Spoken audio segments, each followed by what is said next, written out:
Bueno, bienvenidos, bienvenidas, bienvenides a esta clase en la cual vamos a trabajar sobre la farmacoterapia de la gota. Mi nombre es Alejandro Falero, soy médico residente de psiquiatría del Hospital Piñero y bueno, los voy a estar acompañando en dicha clase.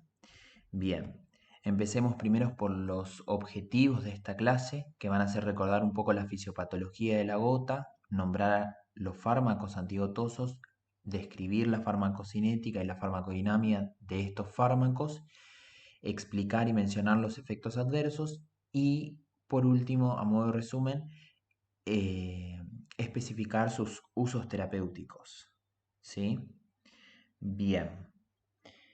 Empecemos definiendo por lo que es la gota, que según el Robbins es una crisis transitoria de artritis aguda causada por la cristalización del urato monosódico dentro y alrededor de la articulación. Entonces podríamos mencionar o definir que es el resultado de la precipitación de estos cristales de uratos monosódicos en los tejidos y la respuesta inflamatoria posterior. Según el curso clínico de la gota, existe la gota aguda y la gota crónica.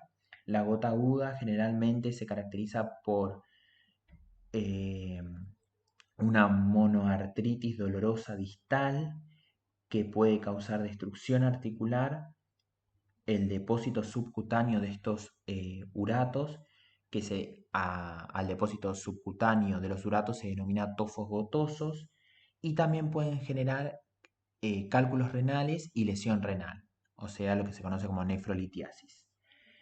Bien, vamos a recordar que los valores de ácido úrico mayores a 7 miligramos por decilitro en varones y a 6 miligramos por decilitro en mujeres van a favorecer la acumulación de estos depósitos de cristales en el líquido sinovial, ¿sí?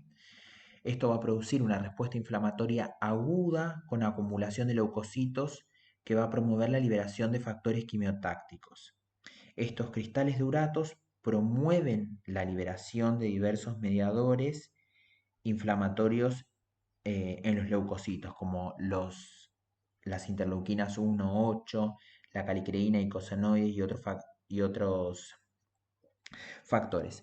Y además también el TNF-alfa. Esto va a producir una reacción inflamatoria, ¿sí? Una cascada inflamatoria. Bien, en esta imagen observamos o se trata de explicar la etiopatogenia de la gota. Esto también está en el Robbins y se explica básicamente que la hiperuricemia va a generar una precipitación de los uratos monosódicos. Esto, por un lado, va a activar el complemento y va a generar la quimiotaxis de neutrófilos y por otro lado la fagocitosis por los macrófagos de estos uratos, ¿no? Los neutrófilos lo van a fagocitar y van a liberar enzimas lisosómicas y por el otro lado los macrófagos también van a liberar interleuquina 1 beta y otras citoquinas proinflamatorias y la liberación de proteasas. Esto va a producir como vía final común, una lesión e inflamación tisular. ¿Sí? Es un poco para resumir lo que veníamos hablando antes. Bien, estas son las manifestaciones clínicas. Acá vemos el depósito de urato a nivel renal que puede producir la nefrolitiasis, los tofos periarticulares y en el hallux, que es la localización más frecuente de la monoartritis dolorosa de la gota. Bien, para recordar un poco, tenemos que recordar la vía de las púricas. Hay que recordar que el ácido úrico acá al final de la vía, es el producto final de los procesos de oxidación de las bases púricas, que son la guanina, la adenina y la hipoxantina, ¿sí?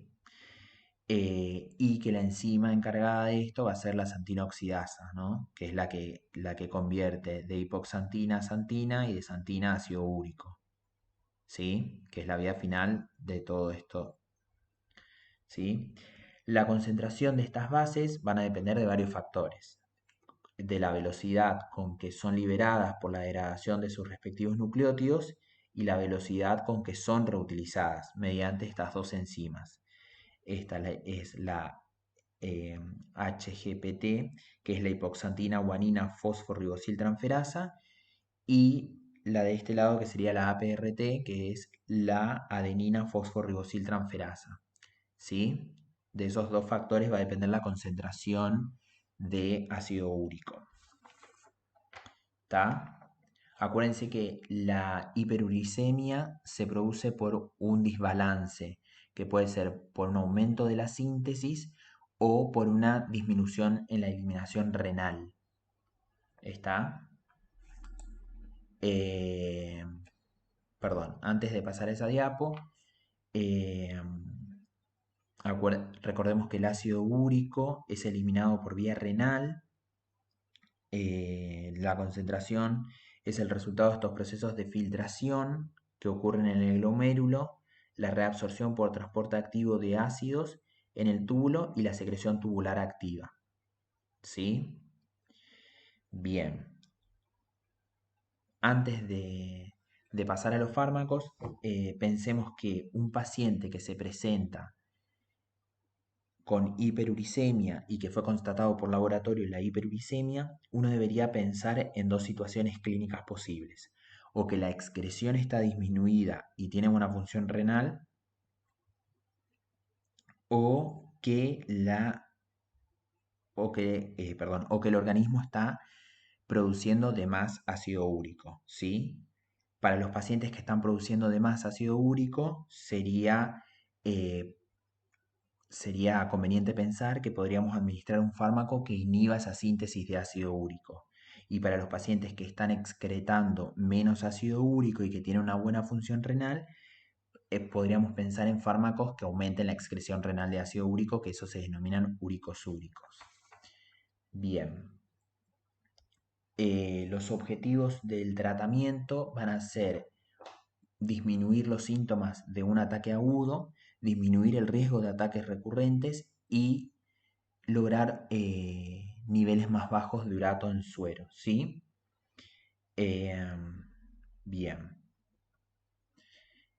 Los fármacos con los que contamos para tratar a esta patología, son conocidos como fármacos antigotosos y los agrupamos en colchicina, alopurinol, febuxostat, fármacos uricolíticos y los fármacos uricosúricos, ¿sí? Bien, así está también diagramada la clase, digamos, en estos 5 familias o 5 fármacos. Bien, empecemos por la colchicina. La colchicina tiene un mecanismo de acción en la gota aún no aclarado, pero se cree que por sus efectos antimitóticos que tienen la división celular en fase G1, interfieren con la formación de microtúbulos y los usos mitóticos y detienen esta división celular, ¿no? El efecto máximo de la colchicina va a tener en células que tengan un gran recambio, o sea, una alta tasa de división celular. Lo clave en la gota es que se cree que inhibe las funciones leucocitarias, o sea, la adhesividad, la movilidad y la desgranulación. Era lo que veíamos antes en la fisiopatología de la gota. Y especialmente lo que va a inhibir es la quimiotaxis leucocitaria. ¿Sí? Después, reduce la extravasación de leucocitos y la expresión del receptor TNF-alfa en los monocitos y el endotelio. ¿Sí? Pero recordemos esto de que especialmente inhibe la quimiotaxis leucocitaria, que tiene un efecto máximo en células con gran recambio y que, como conclusión, el mecanismo no está aún aclarado. Bien. La farmacocinética, vamos a destacar la información más importante, después ustedes pueden explayarse un poco más con la bibliografía obligatoria. Administración, se administra por vía oral, tiene una absorción rápida pero variable y su concentración máxima se alcanza a la media hora o a las 2 horas, ¿sí? Se puede administrar por vía intravenosa también, su acción por vía oral se inicia en las primeras 24 48 horas y por vía intravenosa a las 6 17 horas, ¿no? Bien, la distribución tiene una unión a proteínas plasmáticas del 50%, gran volumen de distribución debido a la formación de colchicina tubulina y tiene una vida media de 9 horas. El metabolismo se va a producir por desacetilación y acá es algo muy importante de recordar que se va a metabolizar por el CYP3A4 y la glucoproteína P. Si nosotros inhibimos al citocromo 3A4 y a la glucoproteína P, aumentan los niveles de concentración de colchicina en el organismo, ¿sí? Esto es importante porque si yo aumento la concentración de un fármaco, puedo tener más toxicidad de ese fármaco, ¿sí? Es importante tenerlo en cuenta. Se excreta por vía biliar principalmente y un 20% por vía renal. Las reacciones adversas los dividimos en más frecuentes y menos frecuentes. Las más frecuentes son los efectos adversos gastrointestinales, como las náuseas, los vómitos, diarrea y dolor abdominal, que acá es importante recordar que son los signos tempranos de intoxicación por colchicina, ¿sí? Que son los que me van a prevenir de la intoxicación aguda, que genera un cuadro caracterizado por gastropatía hemorrágica. Esto ocurre si yo, administro este fármaco por vía oral. Si yo administro este fármaco por vía intravenosa, estos efectos adversos no ocurren y es más difícil tener estos signos de alarmas, ¿no? Porque como no van a ocurrir, no están y el paciente se puede intoxicar y uno no tiene estos parámetros para darse cuenta. Los menos frecuentes son los efectos adversos hematológicos y los efectos adversos a nivel del tejido muscular. Hematológicos puede ocurrir la mielosupresión, la leucopenia, la granulocitopenia, la trombopenia y la anemia plástica. A nivel muscular, la miopatía y la rhabdomiólisis. También otro efecto adverso para tener en cuenta es la alteración reversible que ocurre en los espermatozoides con pérdida de su capacidad de penetración, ¿sí? Y lo que mencionábamos anteriormente, la farmacocinética en el metabolismo, atención en los fármacos inhibidores del CYP3A4 y glucoproteína P, porque al inhibir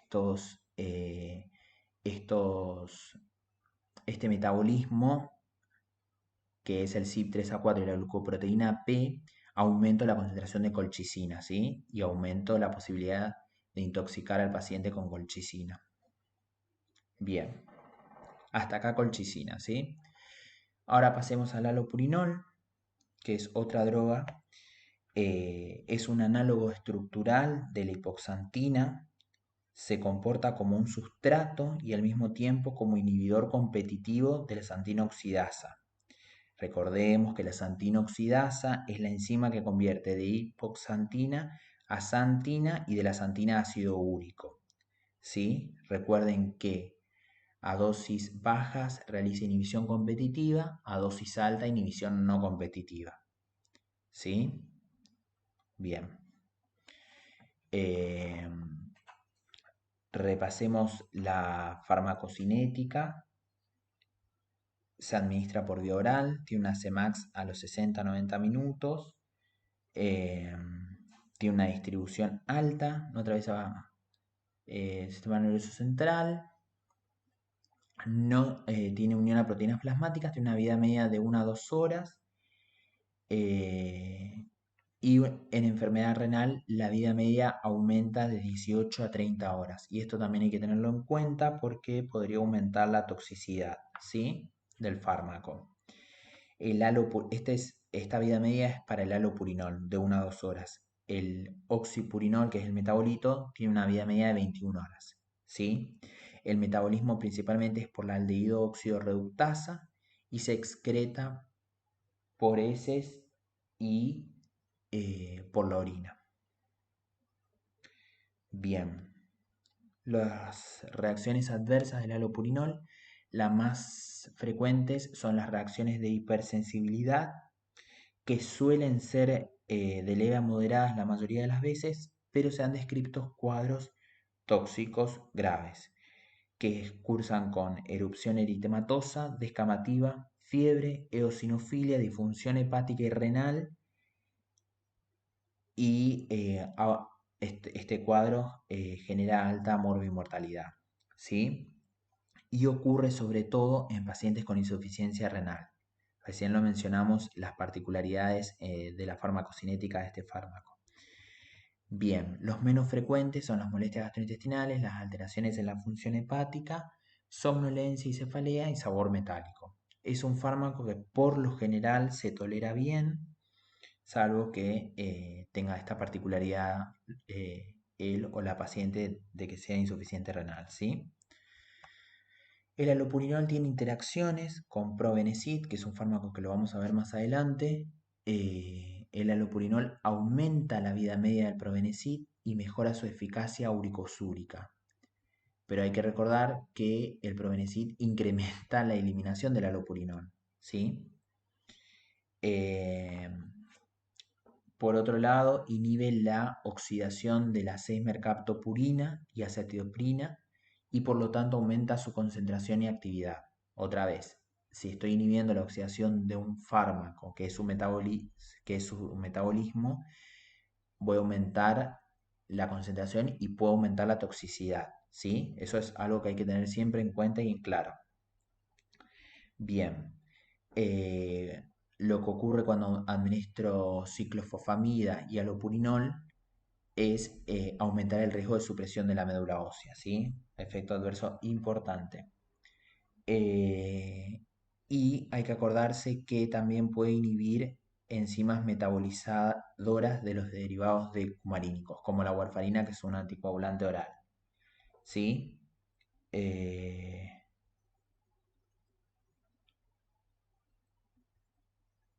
bien, perdón, me fui para atrás. Bien, continuamos con otro fármaco, febuxostat. Tiene como mecanismo de acción, es un inhibidor no purínico de la santina oxidasa. Lo que va a hacer es formar un complejo estable con el centro activo de la enzima que son difíciles de reactivar y por lo tanto su acción se prolonga más en el tiempo.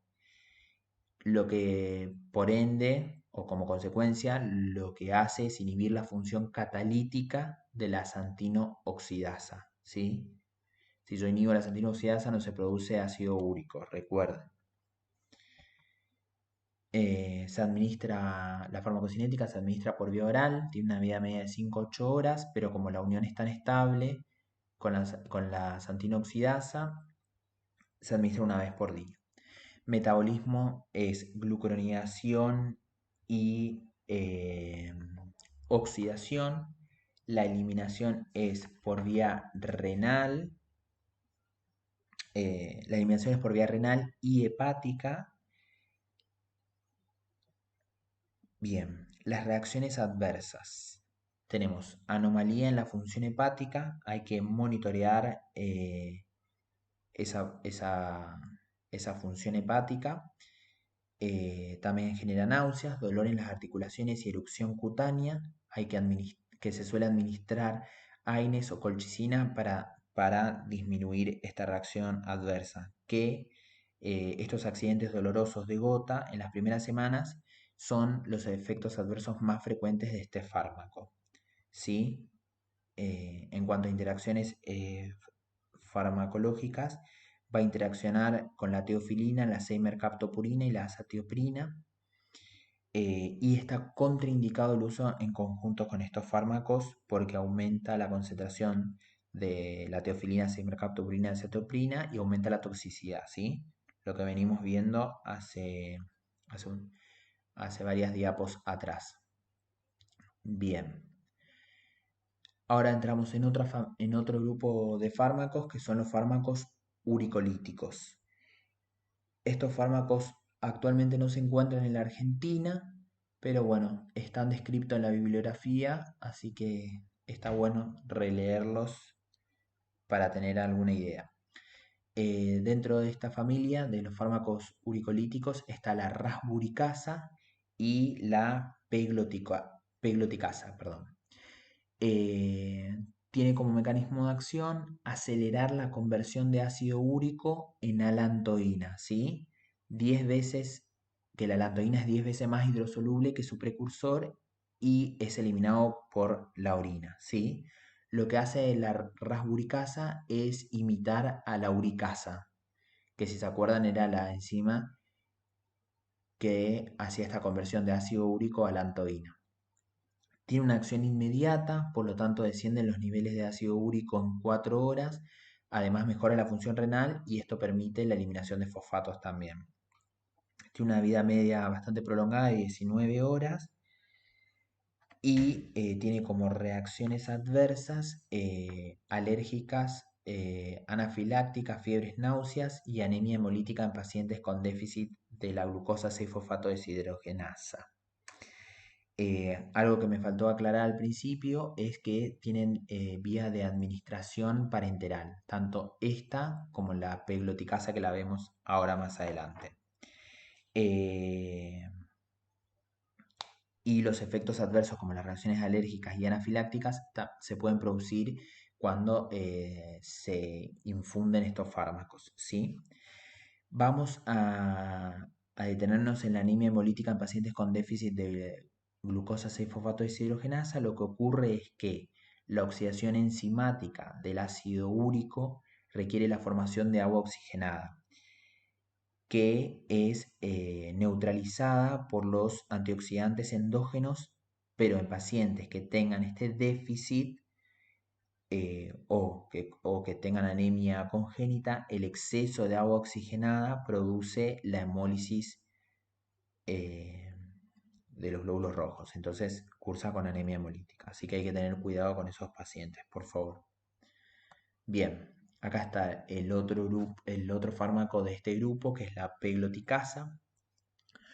Es una uricasa pegilada que cataliza la oxidación enzimática otra vez. Actúa de la misma manera que la rasburicasa, ¿sí?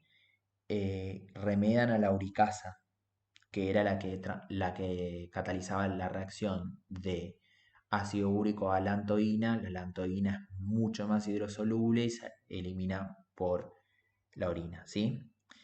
Esta tiene la principal diferencia entre la anterior y la pegloticasa es que la eficacia de este fármaco se ve frenada por la producción de anticuerpos contra la pegloticasa, ¿sí? Que se dan un alto porcentaje de pacientes y esto, bueno, nada, disminuye la eficacia del fármaco. Las reacciones adversas tienen reacciones anafilácticas y hemólisis, otra vez en pacientes con déficit de glucosa 6-fosfato deshidrogenasa, complicaciones cardiovasculares y molestias gastrointestinales. ¿Sí? Bien. Ahora pasamos a otro grupo de fármacos, que son los fármacos úricos, como el Probenecid, que es un derivado del ácido benzoico, que va a tener como mecanismo de acción producir la inhibición del transporte de ácidos orgánicos. Esto va a inhibir la reabsorción tubular del ácido úrico por este transportador, principalmente por el URAT1. También produce la inhibición de transportes de otras sustancias. Como características de la farmacocinética, se administra por vía oral, tiene una vida media de 5-8 horas, tiene alta unión a proteínas plasmáticas. El fármaco que no se une a las proteínas plasmáticas es eliminado por filtración glomerular y secreción activa por el túbulo proximal. Y se elimina principalmente por oxidación y conjugación. Otra vez, las reacciones adversas son las molestias gastrointestinales, reacciones de hipersensibilidad y anemia hemolítica en los pacientes con el déficit de la glucosa 6-fosfato deshidrogenasa. Hay que recordar que como son fármacos que van a aumentar la eliminación por vía renal del ácido úrico, pueden generar nefrolitiasis. Entonces, para evitar este efecto adverso, se indica el aumento de la ingesta de líquidos, ¿sí? Para evitar esto de la formación de los cálculos renales. La benzbromarona es un análogo de un fármaco que lo van a ver en fármaco 2, que es la amiodarona, que tiene como mecanismo de acción inhibir de manera reversible al intercambiador de urato-anión en el túbulo proximal. Entonces se elimina más urato. El ADME, que es la farmacocinética, se administra por vía oral, se metaboliza derivados monobromados y deshalogenados, ambos con actividad uricosúrica, y se excreta por la bilis. ¿Sí? Otro fármaco de esta familia es lesinurat, que tiene como mecanismo de acción inhibir los transportadores de URAT1 y el OAT4, por lo tanto se reduce la reabsorción renal de ácido úrico. ¿Sí? Farmacocinética tiene como vía de administración vía oral, tiene un metabolismo por el CYP12C9 y se elimina principalmente por la orina, pero también por las heces. Este fármaco tiene una advertencia que es el que está primero ahí colocado, que es la insuficiencia renal aguda, ¿sí? Y el riesgo de esta insuficiencia renal aguda ocurre principalmente cuando es administrado en monoterapia, o sea, cuando es administrado solo el lesinurat. Se administra con inhibidores de la santina oxidasa para evitar la nefrolitiasis que puede ocasionar con posterior insuficiencia renal, ¿sí? Así que acuérdense, lesinurat en monoterapia ocasiona insuficiencia renal aguda, por eso se administra con inhibidores de la santina oxidasa, ¿sí? Después, otro efecto adverso que puede ocasionar es cefalea, reflujo gastroesofágico y síntomas similares a la infección por influenza, ¿sí? Bien, acá terminamos los fármacos antigotosos y ahora para finalizar la clase, a modo de resumen, vamos a repasar lo que vimos hasta ahora. Esto es un cuadrito que viene en todos los capítulos del Goodman de la última edición, que es la 13, así que vamos a ir repasando juntos. Vimos la colchicina como primer fármaco, acá enuncia que son fármacos que alivian la inflamación y el dolor, los AINES, los glucocorticoides y la colchicina. Nosotros vimos algunas de estas características, pero acuérdense que la colchicina se usa para la profilaxis y tratamiento de enfermedades de irritación aguda de gota. O sea, la colchicina podría ser un fármaco que se puede utilizar en gota aguda. Como característica o para tener en cuenta en la clínica importante es que se va a individualizar la dosis dependiendo de la función, se va a individualizar la dosis en función de la edad, la función hepática y renal. Va a estar contraindicado en pacientes con trastornos gastrointestinales, renales, hepáticos o cardíacos. Recordemos que los efectos adversos gastrointestinales eran los signos de alarma de la intoxicación, ¿sí? Bueno, efectos adversos principalmente gastrointestinales y, importantísimo, las interacciones farmacológicas a nivel de la glucoproteína P y del CYP3A4, que era por donde se metabolizaba. Después tenemos los inhibidores de la santina oxidasa, que inhiben la síntesis de urato, que son el alopurinol y el feusostat. El alopurinol se va a utilizar en hiperuricemia en pacientes con gota, cálculos de oxalato de calcio y la hiperuricemia asociada con tratamiento de cáncer. Y ahí vamos a detenernos para, para explicar el síndrome de lisis, el síndrome de lisis tumoral que ocurre en los pacientes que están en tratamiento con antineoplásicos. Lo que ocurre es que cuando se lisan esas células tumorales, se aumenta la liberación de cristales de ácido úrico, esos ácidos úricos precipitan y generan lesión renal. Y además de la lesión renal, cursan con hiperpotasemia, hiperfosfatemia, hipocalcemia, que pueden generar trastornos cardíacos. Y el tratamiento van a ser con drogas como el halopurinol, ¿sí? Para inhibir la síntesis de ácido úrico, eh, o transformar el ácido úrico en alantoína y poder eliminar aún más el ácido úrico. Bien, recordemos el metabolito activo del halopurinol es el oxipurinol. El halopurinol tiene una vida media más corta, de 1 a 2 horas. El oxipurinol tiene una vida media mucho más larga, de 18 a 30 horas. Acuérdense de que hay que ajustar en insuficiencia renal, de que el paciente insuficiente renal que toma halopurinol prolonga la vida media del halopurinol, ¿sí?